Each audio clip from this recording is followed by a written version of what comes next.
किसी ने बड़े कमाल की बात कही है कि इस दुनिया में कई बार जिस पर हम आंख बंद करके भरोसा करते हैं, एक दिन वही हमारी आंखें खोल देता है। नमस्ते, मैं हूं आरजे कार्तिक। एक बड़ी छोटी सी कहानी है। घर की घंटी बजी तो जाकर के मनोज ने सुबह सुबह दरवाजा खोला और देखा कि सामने गांव के मास्टर साहब और मास्टरनी जी खड़े हुए थे।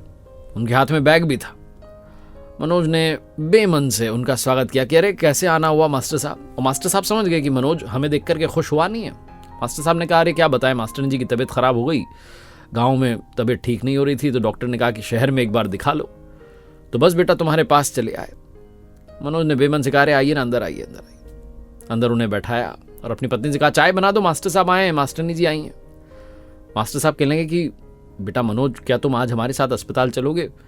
आज छुट्टी ले लोगे तो मास्टरनी जी को दिखा लेंगे। मनोज ने तुरंत बहाने मारते कहा नहीं, आज तो ऑफिस में बहुत इंपॉर्टेंट मीटिंग है, आज तो मैं नहीं चल पाऊंगा, और चुपचाप अंदर चला गया। तभी उनकी छोटी बच्ची, मनोज की बच्ची जो थी, वो जाग गई और वो बाहर आई। हॉल में देखा कि दादू दादी आए। वो मास्टर साहब मास्टरनी जी को दादू दादी कहती थी, क्योंकि 6 महीने पहले मनोज जब गांव गया था छुट्टियों में, तो इनके घर के पास वाला घर ही मास्टर साहब का था। अब मनोज के मम्मी पापा तो थे नहीं, तो उस छोटी बच्ची को मास्टर साहब मास्टरनी जी में ही दादू दादी नजर आए। उन्हीं के साथ गांव में दिन भर खेलती थी, वहीं पर पकवान खाती थी, और ये भी बड़ा ख्याल रखते थे मास्टर साहब उस छोटी बच्ची का। बच्ची बड़ी खुश हुई। तभी मनोज की वाइफ आई और बच्ची को खींच करके अंदर ले गई कि चलो चुपचाप, स्कूल नहीं जाना तुम्हें, मस्ती करती रहती हो। मास्टर साहब समझ गए कि घर में माहौल तनाव भरा है और हमें देख करके खुश हुए नहीं है। किचन में मनोज की वाइफ चली गई थी, मनोज भी वहीं था, और तभी मास्टर साहब हाथ धोने के लिए वॉश बेसिन के पास आए तो उनकी बात सुन ली। मनोज की वाइफ मनोज से कह रही थी कि तुम्हें समझ में नहीं आता कहाँ इनको बुला लिया, अभी मेरी फ्रेंड्स आने वाली होंगी दोपहर में, क्या सोचेंगी वो, कौन लोग हैं ये, और अपनी बच्ची देखो जाकर के उनके साथ मिल रही है, वो बीमार है, बच्ची भी बीमार हो जाएगी। मनोज कहने लगा मैं क्या करूं, मैंने तो ऐसे ही गांव में एक बार कह दिया था कि कभी शहर आओ तो आ जाना, मुझे थोड़ी पता था कि सच में टपक पड़ेंगे। दोनों पति पत्नी के बीच में बातचीत चली रही थी। इधर चाय तैयार हुई तो मनोज वो चाय लेकर के पहुंचा हॉल में। तब तक मास्टर साहब मास्टरनी जी जा चुके थे।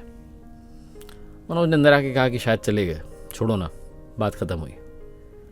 अब ये दोनों बुजुर्ग लोग अनजान शहर में रिक्शा करके अस्पताल तक पहुंचे।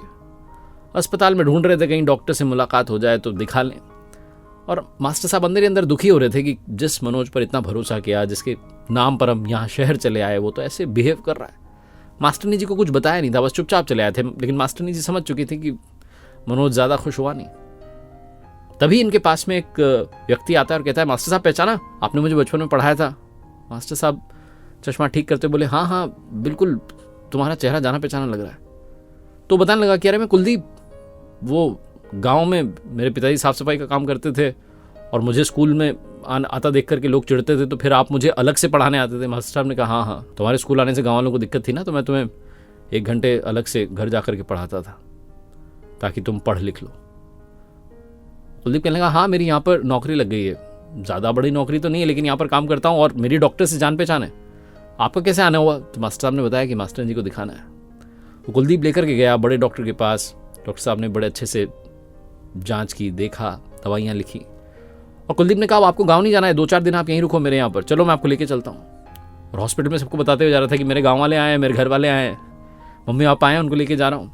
मास्टर साहब जो निसंतान थे, उस दिन उनकी आंखों में आंसू थे कि कुलदीप के रूप में बेटा मिल गया।